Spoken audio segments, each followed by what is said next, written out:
Assalamualaikum warahmatullahi wabarakatuh. Saya Ananda Febrian Pratama. Di video kali ini saya akan sedikit membahas tentang ICT di bidang UMKM. Nah, buat teman-teman yang belum tahu apa itu ICT, jadi ICT itu kepanjangan dari Information, Communication, and Technology, atau kalau dalam bahasa Indonesianya singkatannya TIK, Teknologi, Informasi, dan Komunikasi. Oke, tidak perlu lama-lama lagi.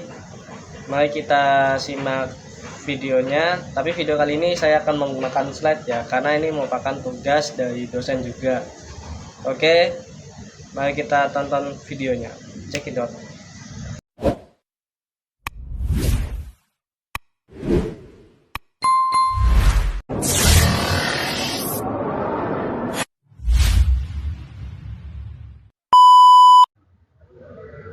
Oke, teman-teman sekalian, kembali lagi bersama saya.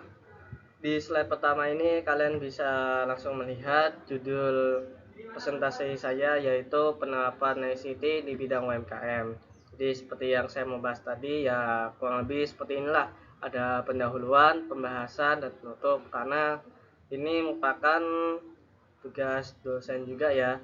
Dan karena ini bentuknya PowerPoint, jadi saya ngambil yang poin-poin pentingnya saja. Oke, langsung saja kita masuk ke pendahuluan. Untuk latar belakang kenapa saya mengambil judul ini, itu saya ambil judul ini karena di revolusi industri 4.0, yang artinya yang berada saat ini, itu UMKM sedang menghadapi persaingan yang cukup ketat dan dituntut digital untuk terus melakukan inovasi. Jadi TIK itu menawarkan solusi seperti e-commerce, media sosial, dan pembayaran digital untuk meningkatkan efisiensi dan omset. Namun banyak UMKM yang masih menerapkan jual beli secara tradisional karena keterbatasan literasi digital, modal, dan kekhawatiran sistem. Keterlambatan adopsi TIK dapat menghambat daya saing dan pertumbuhan UMKM. Analisis dampak TIK pada profitabilitas UMKM sangatlah penting. Untuk rumusan yang kedua yaitu rumusan masalah.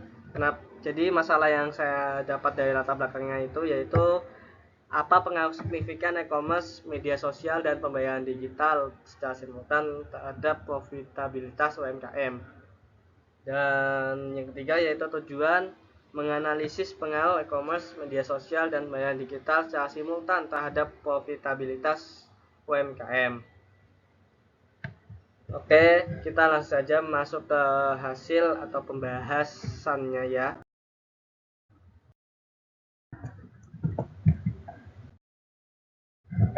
Untuk e-commerce sendiri itu sebenarnya ya itu berawal dari kata electronic commerce. Ya kurang lebih itu singkatannya itu memiliki kepanjangan berupa segala kegiatan jual beli barang atau jasa yang dilakukan melalui media elektronik, terutama internet. Proses ini memungkinkan transaksi bisnis terjadi secara daring antara penjual dan pembeli melalui berbagai platform seperti situs web, aplikasi seluler, atau media sosial. Contoh e-commerce-nya seperti yang ada di marketplace itu seperti Tokopedia, Shopee, Bukalapak, dan Lazada, serta layanan B2C atau business to consumer lainnya seperti Gramedia dan platform B2B, business to business seperti Alibaba. Selain itu, e-commerce juga mencakup layanan internet banking dan layanan pemerintah seperti pajak online. Nah, dari sini kita bisa melihat ya, e-commerce itu pengaruhnya sangat banyak ya. Nah, karena itu ada dampak positif dan dampak negatifnya. Untuk dampak positif e-commerce itu yang pertama, sebelum adopsi e-commerce, jangkauan pasar UMKM itu terbatas secara geografis dan batas wilayahnya. Ya nggak mungkin dong, toko fisik itu satu bisa jualan ke luar pulau, itu mustahil kecuali buka cabang. Nah, jadi setelah adopsi, UMKM itu dapat menjangkau pelanggan di berbagai kota, luar pulau, bahkan di luar negara tuh mungkin bisa ya, karena bisa meningkatkan pendapatan. Yang kedua yaitu promosi digital melalui e-commerce lebih murah dan terukur dibanding promosi konvensional, serta mengurangi biaya operasional seperti sewa toko dan staf, serta menekan biaya harian. Terus yang ketiga, dampak positifnya yaitu transaksi menjadi otomatis, mengurangi risiko kesalahan manusia dan menghemat waktu administrasi, sehingga meningkatkan profitabilitas UMKM dengan pendapatan naik dan biaya operasional berkurang. Namun, meskipun ada dampak positifnya, tetap saja ada dampak negatifnya.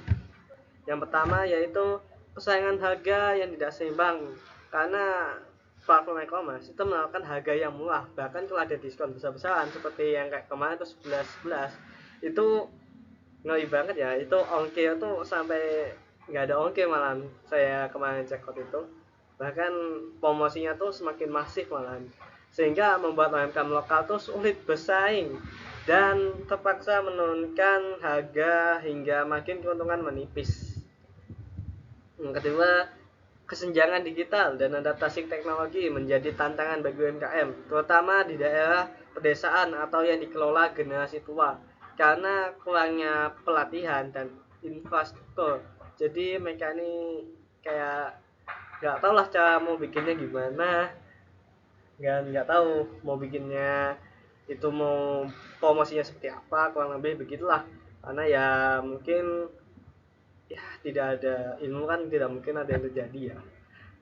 Terus yang ketiga, penurunan kunjungan ke toko fisik terjadi karena konsumen lebih memilih belanja online yang praktis dan menawarkan banyak pilihan, sehingga mengakibatkan toko kecil kehilangan pelanggan tetap, terutama di sektor makanan, pakaian, dan kerajinan. Media sosial dapat menjadi alternatif bagi pemasaran UMKM. Nah, itu tadi dampak negatifnya ya seperti itulah kalau misalnya commerce. Tapi kalau diiringi dengan pembangunannya merata sama ada ilmu teknologi, kemungkinan bisa lebih maju ya. Oke, next selanjutnya yaitu media sosial. Jadi media sosial itu memiliki dampak positif juga bagi UMKM ya. Yang pertama, dengan modal yang sedikit, para pelaku UMKM bisa mengefisiensi biaya pemasaran dengan hanya perlu membuat akun Instagram, TikTok, atau Facebook untuk memasarkan produk berbekal kreativitas dan tujuan bisnis mereka. Yang kedua, media sosial mengubah komunikasi satu arah menjadi dua arah karena bisa berinteraksi langsung dalam meningkatkan loyalitas pelanggan. Pelaku usaha bisa membalas komentar, DM atau direct message, atau menekan live shopping untuk berinteraksi langsung dengan calon pembeli. Kedekatan ini membangun kepercayaan pelanggan. Tapi ada dampak negatifnya juga ya. Yang pertama, persaingan harga tidak seimbang terjadi karena platform e-commerce yang bisa jadi pemasaran secara online itu menawarkan harga murah ya, seperti yang saya bahas tadi. Terus yang kedua, penurunan kunjungan toko fisik sama yang seperti bahas tadi. Kurang lebih dampak negatif dari media sosial itu seperti inilah kalau kita mempromosikannya lewat situ ya, kayak iklan. Ya, kalau lebih begitu. Oke, selanjutnya pembayaran digital. Pembayaran digital itu adalah metode transaksi keuangan yang dilakukan secara elektronik tanpa menggunakan uang tunai fisik seperti pembayaran oleh smartphone, laptop, atau mesin khusus. Metode ini memanfaatkan internet dan teknologi kabel untuk memindahkan dana secara instan, dan contohnya termasuk dompet digital atau e-wallet seperti GoPay, Dana, dan lain-lainnya, mobile banking seperti BSI, Beyond, kartu kredit atau debit, dan kode QR. Jadi kalau teman-teman belanja itu pasti ada namanya kode QR, karena kode QR tuh bahasanya tuh kayak kris ya, itu dia memudahkan pelanggan. Ibaratnya kris itu menjembatani antara customer dengan pelanggan. Nah, antara customer sama penjual. Jadi kalau kita beli lewat kris itu kan lebih gampang, nggak perlu bak tunai, nggak takut saldonya nggak ada kembalian, misalnya begitu kan ya. Nah, dampak positif pembayaran digital yaitu yang pertama, meningkatkan efisiensi transaksi karena mengurangi kebutuhan uang tunai dan menekan biaya operasional UMKM. Hal ini sesuai dengan data ya pada tahun 2021, dengan 65,4% masyarakat Indonesia menggunakan dompet digital. Yang kedua, pembayaran digital memperluas akses layanan keuangan bagi masyarakat tanpa akses perbankan formal, membantu UMKM mengakses kredit mikro, pinjaman P2P, dan meningkatkan literasi keuangan. Yang ketiga, teknologi pembayaran digital membuka peluang bagi UMKM untuk berpartisipasi dalam ekonomi digital, meningkatkan daya saing dan mempermudah transaksinya. Dampak negatif, yang pertama, banyak pelaku UMKM yang kurang memahami penggunaan pembayaran digital karena rendahnya literasi digital, sehingga diperlukan pelatihan dan kesadaran tentang digitalisasi. Yang kedua, akses internet yang tidak merata, terutama di daerah terpencil, sehingga dapat menghambat adopsi pembayaran digital UMKM. Nah, biasanya kalau daerah terpencil ini sinyalnya sering nge-lag ya, kayak daerah saya sendiri yang di Kalimantan tuh, ya kurang lebih begitulah. Yang ketiga, dalam layanan keuangan syariah, tantangan utama adalah memastikan kepatuhan terhadap prinsip syariah dengan regulasi, transparansi, dan pemanfaatan yang baik sehingga menjadi kunci keberhasilan. Oke, itu aja pembahasannya. Kita kembali ke penutup. Kesimpulan, e-commerce dan media sosial dapat menjadi alternatif bagi UMKM karena interaktivitas, efektivitas biaya, dan kompatibilitasnya yang berdampak positif dan kinerja keuangan dan non-keuangan. Keberhasilan penggunaan e-commerce dan media sosial tergantung pada pemilihan platform yang sesuai aturan main, otomatisasi, dan dedikasi harian dalam promosi. Karena itu, pembayaran digital tetap menjadi pendukung transformasi ekonomi digital di Indonesia, khususnya UMKM.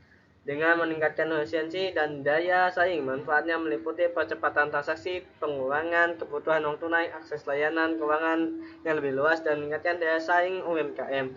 Namun tantangan seperti rendahnya literasi digital, akses internet yang belum merata, dan kepatuhan terhadap prinsip syariah memerlukan perhatian. Selain itu, pembayaran digital mendukung transformasi ekonomi digital UMKM Indonesia dengan meningkatkan efisiensi, daya saing, dan akses layanan keuangan.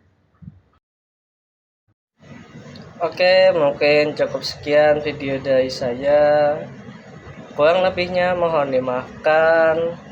Bila ada jarum yang patah, jangan dimasukkan peti. Bila ada kata-kata saya yang salah, jangan dimasukkan dalam hati. Assalamualaikum warahmatullahi wabarakatuh.